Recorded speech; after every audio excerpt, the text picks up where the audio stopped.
So, in case you weren't aware, I wanted everyone to know that it seems as though the Extended West family is using a social media platform called Medium.com to address the public. They have a few posts written on here about the missing boys, Oren and Orson, and I just wanted to show y'all a couple things I found interesting, okay? So this is their latest post, see from the West family. Keep the focus on the search for Oren and Orson West, not attacking innocent family members, okay? And if y'all want to read that, go to findourboys2021.medium.com. You are also able to follow them. They're just talking about the threats and harassment, not giving in to GoFundMe schemes, keeping the boys lifted up in prayer, and continuing to search. Okay, there is also one from the 11th and January 11th, and this is when Jamal put up the $30,000 towards the reward money for the boys. That is now at $122,000, and the billboards are going up. The digital billboard is up already. All right. And so that's what this one talks about. And there's one more. It's their first one. It's the first official statement. And I wanted to point y'all's attention to something in the comments.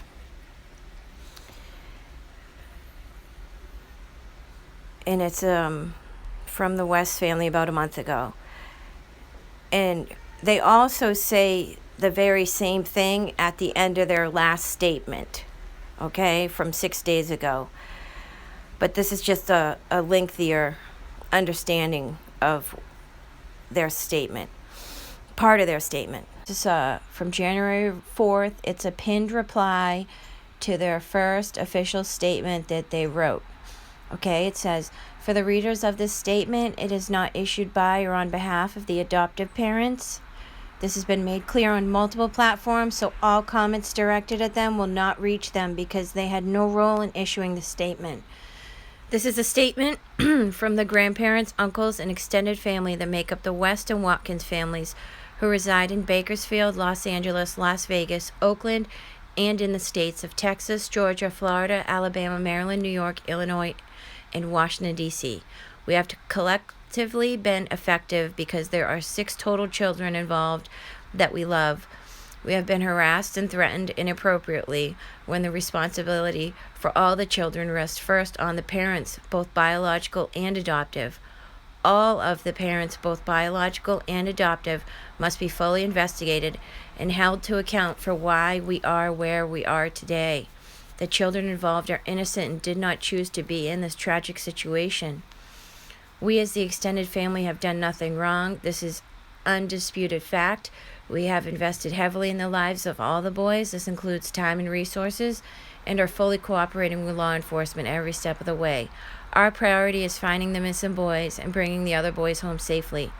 Anything less is unacceptable, and the attacks directed our way are a distraction from reaching the truth. All adults involved need to focus their time, talent, and resources in ensuring no stone is unturned until we find the babies and bring all the children home. So I found this very interesting because not only did everybody was trying to get answers from, Wanda West and Philip West, and they wanted them to talk, and they hadn't really made any, public statements that anybody knew of, but until that Good Morning America interview, really. And it was sad that, the interview kind of focused on how the extended family's being threatened instead of mainly and only focusing on how the boys are missing and how we could bring them home, So that kind of disturbed me. But the thing with, their statement and comment on the medium.com site is it seems like they're using a lot of distancing language just to separate themselves completely from the adoptive parents. I mean, they state it and reinstate it and continue to say, that their statements have nothing to do with them and that they need to take a responsibility for their actions and what happened to all the kids, you know, not only Orrin and Orson, but the 4 children that are in state's custody as well. So, and this was a month ago.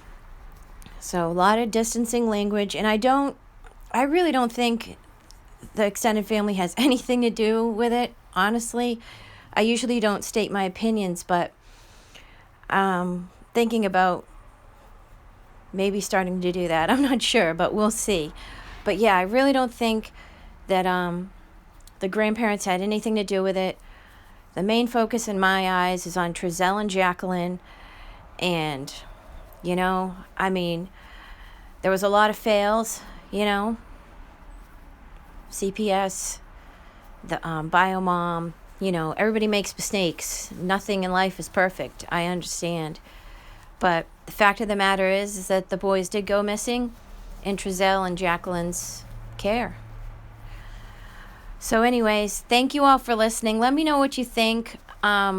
Give me your opinion. Leave it in the comments below. And I will see you all on the next one. Just going to play the Good Morning America clip in case anybody didn't see it. All right, y'all. Till next time. Have a good one. With the intensifying search for 2 young brothers who went missing from their backyard almost 7 weeks ago. The reward for their whereabouts now increasing. This morning, ABC News getting an exclusive interview as we learn about some threats allegedly being made against the boys' adopted family. ABC's Zareen Shah joins us with more. Good morning, Zareen. Good morning, Eva. For the first time, we're hearing from the adoptive dad's family. Look, these boys have been missing over 40 days, but a small California city determined to find them.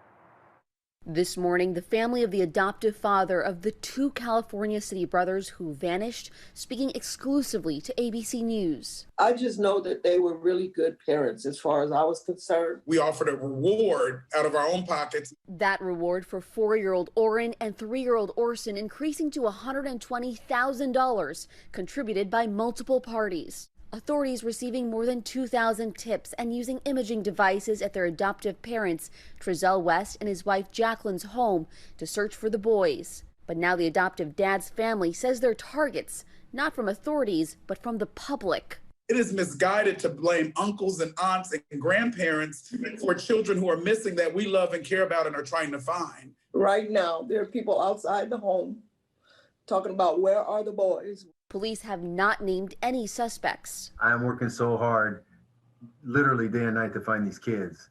The boys were adopted in 2019 and disappeared late December. The adoptive parents saying they last saw them in their backyard. Came inside the house, searched the house, me and my wife.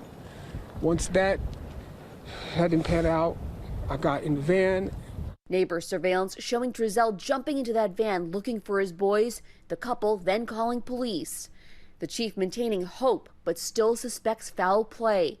The biological mother devastated. I don't have not one evil bone in my body. And for this to happen to me, it's a lot for me.